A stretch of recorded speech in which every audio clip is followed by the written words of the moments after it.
नमो अर्हन्ताणम् नमो सिद्धाणं नमो आयरीयाणम् नमो वज्रायाणम्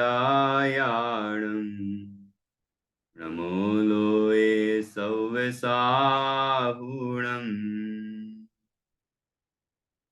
मङ्गलं भगवान् वीरो मङ्गलं गौतमो गणी मङ्गलं कुन्द कुन्दाद्यो जैन धर्मोऽस्तु मङ्गलम् सर्वमङ्गलमाङ्गल्यं सर्वकल्याणकारकम् प्रधानं सर्वधर्माणां जैनं जयतु शासनम् जैनं जयतु शासनम् इन्दसद्वन्द्याणं त्रिभुवनहितमधुरविशदवक्काणम् अन्तातीतगुणाणं नमो जिणाणं जिद्भवाणम्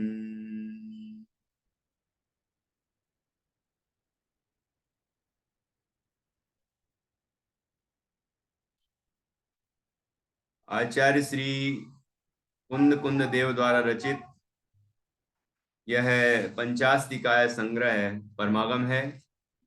इसका द्वितीय श्रुत स्कंध चल रहा है। उसमें मोक्ष मार्ग का स्वरूप बताने वाली मोक्ष मार्ग प्रपंच सूचिका चूलिका नामक अधिकार चल रहा है। इसमें हम 166 नंबर की गाथा पर आज चर्चा करेंगे। कल हमने बहुत ही सुंदर चर्चा की थी। थोड़ा सा प्रारंभ में समझने में भी विशेष उपयोग लगाना पड़ा, लेकिन अंततः आचार्य अमृतचंद स्वामी और आचार्य जयसेन स्वामी की टीका का स्वाध्याय करके मंथन करके फिर निष्कर्ष निकला। यहाँ पर सूक्ष्म पर समय किसे कहा है और स्थूल पर समय किसे कहा है। स्थूल रूप से मोटे तौर पर समय तो जो प्रसिद्ध है वही है, जो समय सारजी में कहा, जो कर्म पुद्गल के प्रदेशों में स्थित है वह पर समय। प्रवचन सारजी में कहा पज्य मूढ़ा ही पर समया, पर्याय दृष्टि वह पर समय है। और यहां भी प्रारंभ में आया था पर समय अर्थात मिथ्या दृष्टि, जो कि अपने शुद्ध चैतन्य तत्व को छोड़कर बाकी सब पर पदार्थों में, गुण भेदों में, पर्यायों में, विकारों में, कर्मों में, शरीर में या बाहर के जितने भी विश्व के पदार्थ हैं उन सब में जो अपनापन करता है, उनकी श्रद्धा ज्ञान और उनमें लीनता करता है, ऐसा जो मिथ्या दृष्टि जीव है वो पर समय है। तो जो स्थूल रूप से पर समय बताया गया वह पर समय तो बहुत प्रसिद्ध है। यहां सूक्ष्म पर समय किसे कहा कि जो जीव, जो साधक, साधक कहते ही चौथे गुण स्थान से लेके 12वें गुण स्थान तक के जीव आ गए। तो जो साधक शुद्धात्मा की श्रद्धा ज्ञान और उसमें लीनता करता है, जिस शुद्धात्मा का जिसको अनुभव हुआ है, वह जीव जब बाहर में उपयोग करता है, बहिर्मुख उपयोग करता है, उस समय भी उसकी भावना तो शुद्धात्मा की श्रद्धा ज्ञान और लीनता रूप होती है। श्रद्धा और ज्ञान तो है ही, मतलब सम्यक दर्शन, सम्यक ज्ञान, सम्यक चार सब है ही, लेकिन उपयोग में भी वह भावना तो यह होती कि मैं अपने में ही लीन हो जाऊं, बाहर में उपयोग जाए ही नहीं।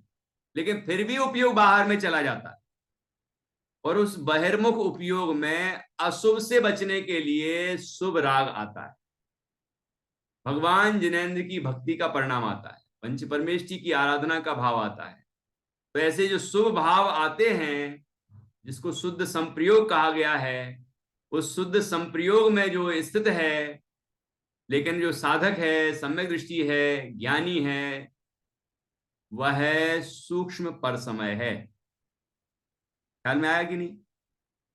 जो स्वरूप की साधना करते हैं और स्वरूप की साधना की भावना रखते हैं और स्वरूप की साधना से ही मोक्ष होता है ऐसा मानते हैं, फिर भी उन्हें यह पता है, व्यवहार में इसे कहा गया है कि ये भगवान अरहंत आदि की भक्ति रूप जो शुभ परिणाम है, जिसको शुद्ध संप्रयोग कहते हैं, उससे वह भी परंपरा मुक्ति का कारण है, व्यवहार न इसे। इसलिए अशुभ से बचने के लिए उस शुभ परिणाम में वो लगते हैं। तो वो जो शुभ परिणाम में लगते हैं उसको सूक्ष्म पर समय कहते हैं। ख्याल में आएगी नहीं? तो यहां पर ऐसा कहा, जब सूक्ष्म पर समय वाले को पर समय कहा, जो शुद्धात्मा की भावना रखने वाले जीव हैं, उनका उपयोग जब शुभ भाव रूप हुआ और उसको भी हमने जब पर समय कह दिया, सूक्ष्म पर समय कह दिया, तो जो मिथ्या दृष्टि हैं, जो कलंकित मिथ्यात्व से कलंकित हैं, उनके यदि यदि वो मानते हैं कि इस भक्ति से ही मुक्ति की प्राप्ति हो जाएगी, स्वभाव करते करते क्रमशः मोक्ष हो जाएगा, ऐसी मान्यता सहित वो शुभ परिणामों में या अरहंत आदि की भक्ति में मग्न होते हैं, तो वो तो पर समय हैं ही। ऐसा यहाँ 165 नंबर की गाथा में बताया गया था, जिसकी चर्चा हमने कल की थी और दोनों टीकाओं का अभ्यास किया और उससे मर्म खुल के आया। बहुत मार्मिक बात है। यहाँ सराग सम्यक दृष्टि कहते हैं ना, सराग सम्यक दृष्टि, वो सराग सम्यक दृष्टि को ही सूक्ष्म पर समय कहा है। ठीक है ना? और वीतराग सम्यक दृष्टि कौन है? वीतराग सम्यक दृष्टि को क्या कहेंगे अपन? मंजूषा जी। आर्यंत सिद्ध, वो तो स्वभाव में भी है ना, वो हाँ, तो बाहर उनको नहीं क्या है उनका कहेंगे? उपयोग। उनको क्या कहेंगे? वो पर समय में नहीं है, सूक्ष्म में भी नहीं है, स्थूल में भी नहीं है, वे तो तो कौन है अपने वो? अपने स्वभाव में है। हाँ, तो उनको क्या कहेंगे? दीदी ने बताया। उनको इनको वितरागी ही कहेंगे ना। नहीं, ये स्वसमय स्वसमय स्वसमय पर समय में से क्या कहेंगे? स्वसमय स्वसमय कहेंगे। हाँ, दीदी ने तो पहले ही बता दिया, स्वसमय स्वसमय कहेंगे। ठीक है ना? हम्म। ओके। सबका ध्यान रहना चाहिए कि जो चर्चा चल चुकी है वो ख्याल रहना चाहिए। ठीक है ना? तो उनको वो तो स्वसमय, वीतराग सम्यक दृष्टि है, वो स्वसमय है। मतलब जो शुद्धोपयोग में स्थित हैं, जिनका उपयोग बहिर्मुख नहीं हुआ है, जो अशुभ की तो बात यहाँ है ही नहीं, शुभ में भी जिनका उपयोग नहीं है बल्कि शुद्ध में ही उपयोग है, ऐसे जो साधक हैं, वो वीतराग सम्यक दृष्टि कहलाते हैं, वो स्वसमय है। अब यहाँ तो जो बहिर्मुख जिनका उपयोग है, शुद्ध संप्रयोग जिनका चल रहा है, मतलब अरहंत आदि की भक्ति का परिणाम चल रहा है, शुभ भाव चल रहा है, उनमें से दो भेद किए कि जो सम्यक दृष्टि है वो सूक्ष्म पर समय है, और जो मिथ्या दृष्टि है वो स्थूल पर समय है। ठीक है? चलिए, इस तरह से यहाँ पर सूक्ष्म पर समय और स्थूल पर समय की सुंदर चर्चा की गई है। एक बार पढ़ता हूं। वास्तव में यदि कोई व्यक्ति निर्विकार शुद्धात्मा में स्थिर रहने की इच्छा वाला है, परंतु असमर्थता के कारण काम क्रोध आदि अशुभ भावों से बचने के लिए पंच परमेष्ठी के गुणस्तवन रूप भक्ति करता है, तो वह सराग सम्यक दृष्टि है एवं सूक्ष्म पर समय रत है। यदि जीव शुद्धात्म स्वरूप की अनुभूति में समर्थ होकर भी अनुभूति को छोड़कर एकांत शुभोपयोग से मोक्ष होना मानता है, शुभोपयोग में ही उद्यमी रहता है, शुद्धोपयोग के लिए उद्यमशील नहीं होता, वह जीव स्थूल पर समय रत है। ठीक है? इस तरह हमने 165वीं गाथा की चर्चा कल की थी, उसका और निष्कर्ष आज समझा। दोहराया। अब हम 166वीं गाथा पर चर्चा करेंगे। इस गाथा में शुद्ध संप्रयोग को कथनचित बंध हेतुपना होने से मोक्ष हेतुपने का निषेध किया गया। शुद्ध संप्रयोग किसे कहना? उषा जी, शुद्ध संप्रयोग किसे कहा?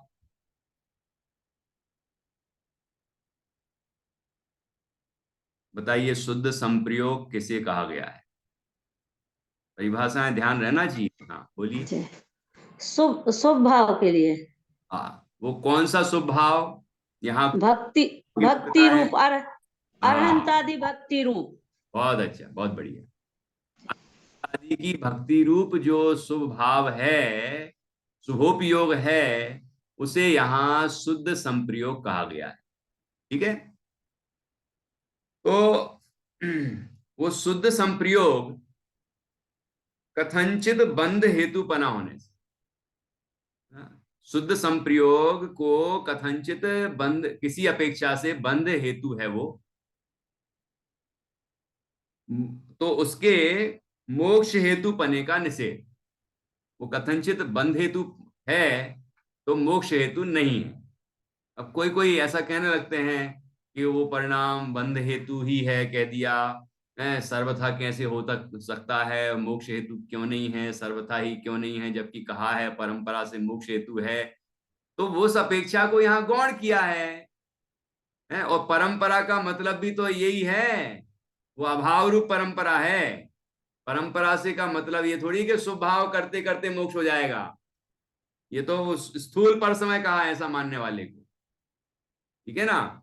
ये तो इसलिए कहा गया है कि उसकी अभाव रूप परंपरा प्रवर्तित की है। जैसे कि सीढ़ियां चढ़ते हैं तो अगली अगली सीढ़ी पर जाने के लिए पिछली पिछली सीढ़ी छूटती है, तब आगे आगे बढ़ते हैं हम।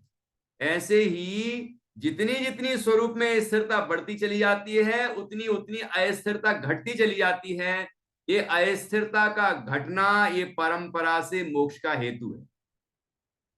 अस्थिरता अर्थात सुपरिणाम। क्योंकि उन साधकों को अस्थिरता होने पर क्या होता है? शुभ परिणाम होता है। क्यों होता है? क्योंकि अशुभ से बचने के लिए होता है ना। तो वो शुभ परिणाम में जो चल रहे हैं ना, वो घटता जाता है, क्योंकि अस्थिरता घटती जाती है। क्योंकि शुद्धात्मा में स्थिरता बढ़ती चली जाती है, तो शुद्ध भाव की वृद्धि होती चली जाती है, और वो शुभ भाव अशुद्ध भाव वो घटता चला जाता है। इस तरह वो अभाव रूप परंपरा है उसकी, परंपरा से हेतु जो कहा गया है। तो हमें जैसा जिनवाणी कहती है वैसा ही अर्थ समझना चाहिए और वैसा ही प्रतिपादन करना चाहिए, अन्यथा नहीं करना चाहिए कि अरे शुद्ध संप्रयोग से यहाँ कह दिया कि बंद ही होता है। बंद ही कहाँ का? कथनचित बंद ही होता है। कथनचित का अर्थ है किसी अपेक्षा से, क्योंकि उससे तो आश्रय बंद ही होता है। अब कोई कहे कथनचित क्यों कहा, या बंद हेतु ही कह देते सीधा है। तो इस बंद हेतु तो है, लेकिन मोक्ष के लिए भी परंपरा हेतु भी कहा है ना उसको, वो दृष्टि भी ख्याल में है, इसीलिए कथनचित लगाया है ना। उसकी अभाव रूप परंपरा होने पर, वह उसका अभाव होने पर मोक्ष की प्राप्ति होती है। ठीक है ना। उस विकार का पूरा अभाव होता है तो शुद्ध परिणाम पूर्ण हो जाता है और उसका फल मिलता है मोक्ष, इसलिए कथनचित ही लगाएंगे। ठीक। शुद्ध संप्रयोग को कथनचित बंध हेतु पना होने से मोक्ष हेतु पने का निषेध, अर्थात वह शुद्ध संप्रयोग मोक्ष का हेतु नहीं है। उसकी क्या विवक्षा है वो यहां खोलते हैं। क्योंकि यहां पर शुद्ध संप्रयोग अरहंतादि की भक्ति कहा है, तो अरहंतादि की भक्ति वो मोक्ष का हेतु नहीं है, ऐसा सिद्ध कर रहे हैं। कथनचित मोक्ष का हेतु नहीं है, किसी अपेक्षा से मोक्ष का हेतु कहा गया, व्यवहार ने से कहा गया है, परमार्थ से मोक्ष का हेतु नहीं है। क्योंकि उससे, उस परिणाम से, शुभ परिणाम से पुण्य का बंध होता है। बंध जिससे होगा उससे मोक्ष कैसे होगा? ठीक है ना।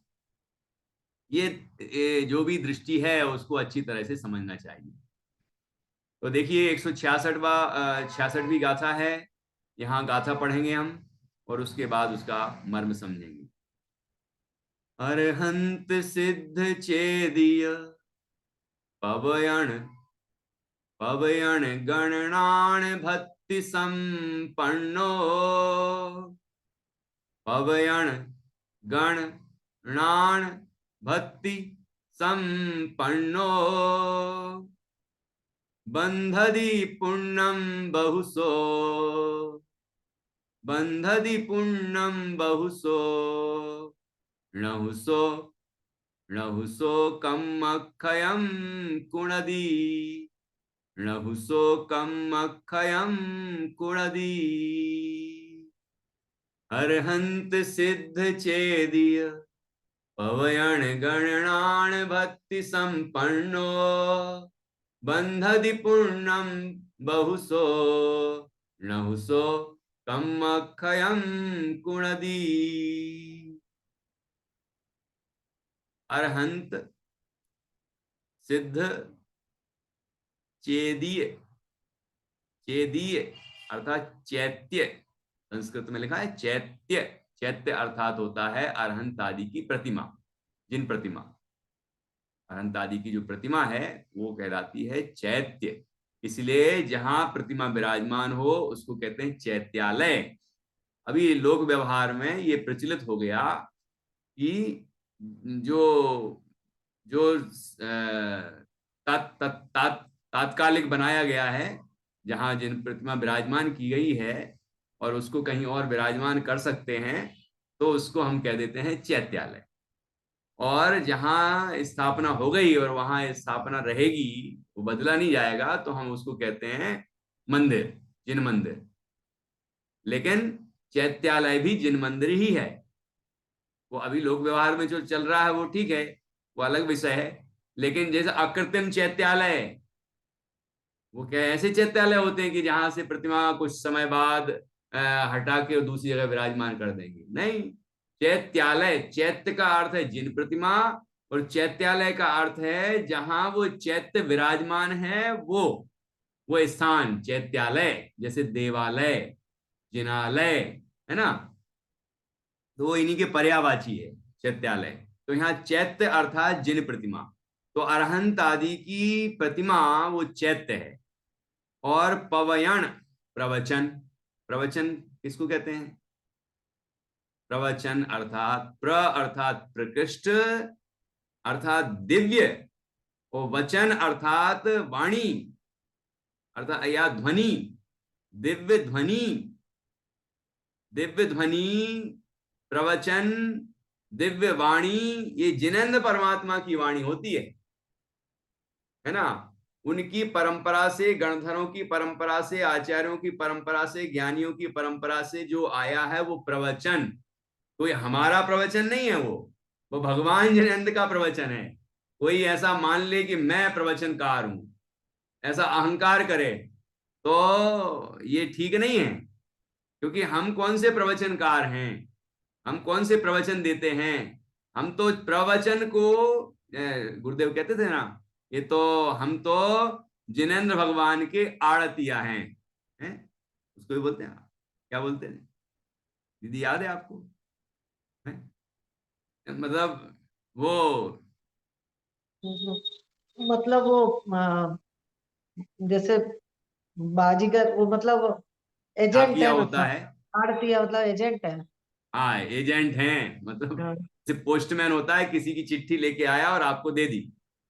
हाँ हाँ, उस तरह के हम आड़तिया हैं, है ना, बीच में आए हैं और आपको देने आए वही माल, ठीक है ना। ऐसा नहीं समझना कि हम कोई प्रवचनकार हैं। ये तो लोग व्यवहार में कहने लगे हैं, तो कहने में अब जो रूढ़ शब्द हो गया वो कह सकते हैं, कोई बात नहीं। लेकिन ऐसा अहंकार नहीं करना चाहिए। हाँ के लिए तो अष्टपाहुड़ में आखिरी का पेज पढ़ना, पंडित जयचंद जी छाबड़ा जी का, जो आखिरी में उन्होंने प्रशस्त वो आखिरी अंतिम वचन लिखते हैं ना, तो वहां बहुत जोरदार लिखा है, मैं तो परीक्षा करके ही कोई बात मानता हूं, परीक्षा किए बिना तो कोई बात स्वीकार करता ही नहीं हूं। ऐसा कोई अहंकार करता है तो कहते अरे तू क्या परीक्षा करेगा, तेरी बुद्धि क्या है, हैं? ऐसा परीक्षा करने का अहंकार करता है। यहाँ तो भगवान जिनेंद्र ने कहा है वही आज्ञा है, ठीक है, अध्यात्म के विषय में भी, लेकिन उसमें जितनी हो सके बड़ी विनम्रता से परीक्षा करे, लेकिन अहंकार ना करे कि मैं परीक्षा करके ही मानूंगा, उसके बिना तो मानूंगा ही नहीं। क्यों? जब तक परीक्षा नहीं होती तब तक हम मानते नहीं क्या? भगवान जिनेंद्र ने कहा है पहले तो हम ये मानते हैं, अन्यथावादी नहीं होते भगवान जी। लेकिन हमें प्रतीति करना है, जैसे टोडरमल जी ने लिखा सम्यक्त के सन्मुख मिथ्या दृष्टि के प्रकरण में, तो उन्होंने यही लिखा है परीक्षा, अध्यात्म में परीक्षा की प्रधानता है, परीक्षा होती है, क्योंकि जिनेंद्र भगवान अन्यथावादी नहीं होते। ये बात समझ के ये तो हो सकता है कि भगवान ने जैसा कहा वैसा ही सही है, लेकिन वो प्रतीति अपने को नहीं होगी। फिर कोई आएगा और कोई कहेगा कि ऐसा नहीं ऐसा है, तो आप वो मान लोगे, क्योंकि प्रतीति नहीं हुई, विश्वास नहीं हुआ, उसकी अनुभूति नहीं हुई, भाषण भाव भाषण नहीं हुआ उसका। तो जब हम खुद परीक्षा करेंगे अध्यात्म के मुख्य विषयों की, जो प्रयोजनभूत विषय हैं उनकी, विनय से, क्योंकि ऐसा लिखा यदि अन्यथा परीक्षा हो जाए तो क्या करें, तो फिर से परीक्षा करें। जब तक जैसा जिनेंद्र भगवान ने कहा है वैसा ही अपनी परीक्षा में ना आ जाए तब तक परीक्षा करते रहना। तो एक ये विनय के बिना नहीं संभव। लिखा है कि परीक्षा के लिए विवेक चाहिए, वहीं आप ध्यान से पढ़ेंगे तो सब कुछ लिखा है टोडरमल जी, है ना। इसलिए इस बात का अहंकार नहीं करना है, मैं तो नहीं मानूंगा, मैं तो ये, पता नहीं कैसे कैसे उबल पड़ते हैं लोग। कोई बड़े बड़े विद्वान भी कोई बात कह देते हैं तो वो कहने लगते हैं नहीं मैं तो नहीं मानूंगा, और ये और वो करने लग जाते हैं। तो ये अहंकार नहीं करना चाहिए। ये नहीं कह रहे हैं कि किसी विद्वान ने कहा है तो आपको आंख बंद करके मान लेना चाहिए। आप परीक्षा करिए, लेकिन विनय रखिए, शांति से, है ना, उसको समझने का प्रयास करना है ना। जिनवाणी से, उस आगम के सेवन से, युक्ति के अवलंबन से, पर अपर गुरु के उपदेश से, फिर स्वानुभव से, है ना, ज्ञान वैभव का जन्म होता है, निज वैभव का जन्म होता है। तो वो विधि पूर्वक हमें बड़ी शांति से ये कार्य करना चाहिए, ठीक है ना। तो यहाँ प्रवचन का अर्थ क्या समझा, हमने समझा। आगे बढ़ते हैं अभी। हाँ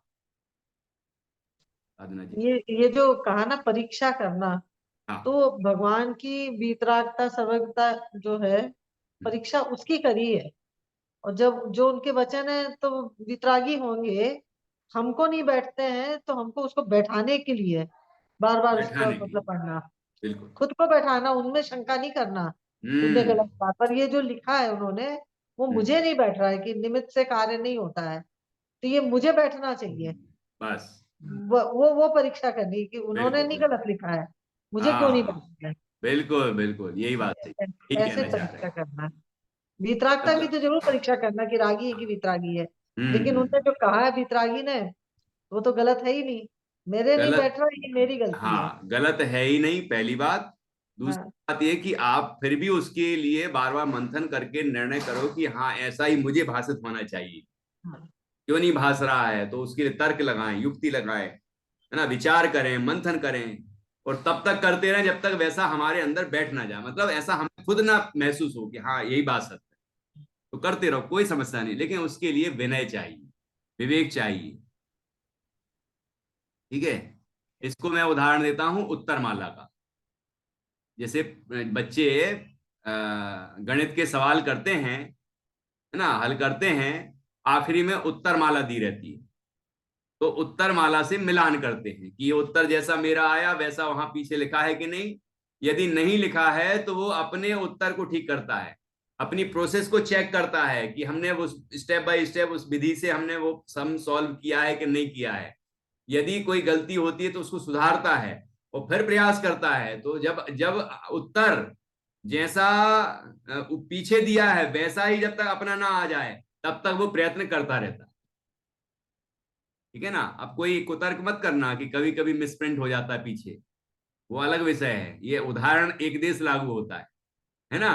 तो उतना ही समझना कि पीछे की उत्तरमाला बिल्कुल सही है, और उसके अनुरूप व्यक्ति को, बच्चे को अभ्यास करना होता है और वो उत्तर निकालना होता है। वो तब तक वो प्रयत्न करता रहता है। ऐसे ही जिनवाणी में जो बात लिखी है, हम उसका मंथन करें, चिंतन करें, विचार करें, और जब तक हमें वो बैठ ना जाए तब तक करते रहें, है ना।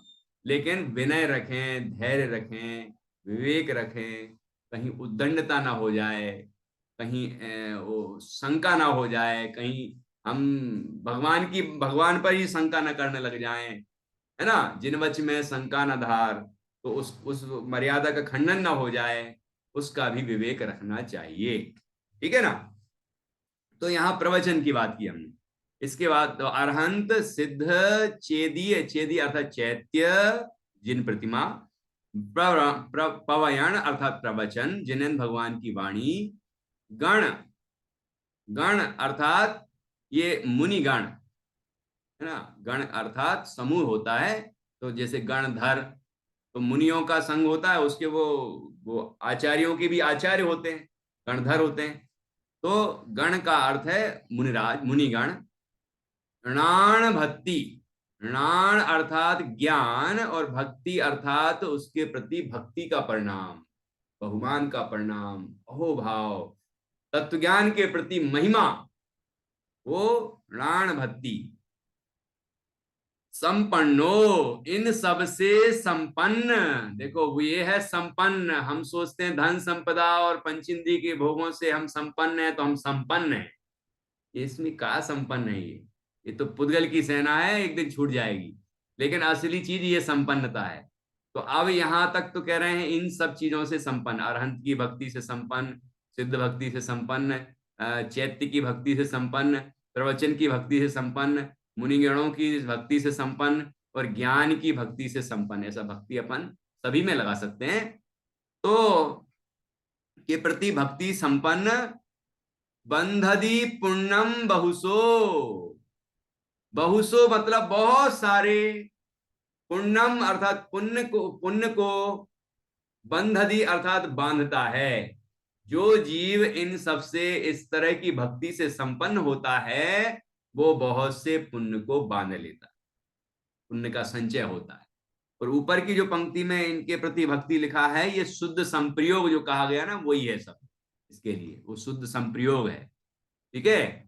तो इनके प्रति जो भक्ति है वो शुद्ध संप्रयोग है, और उससे पुण्य का, बहुत से पुण्य का बंध होता है। ठीक।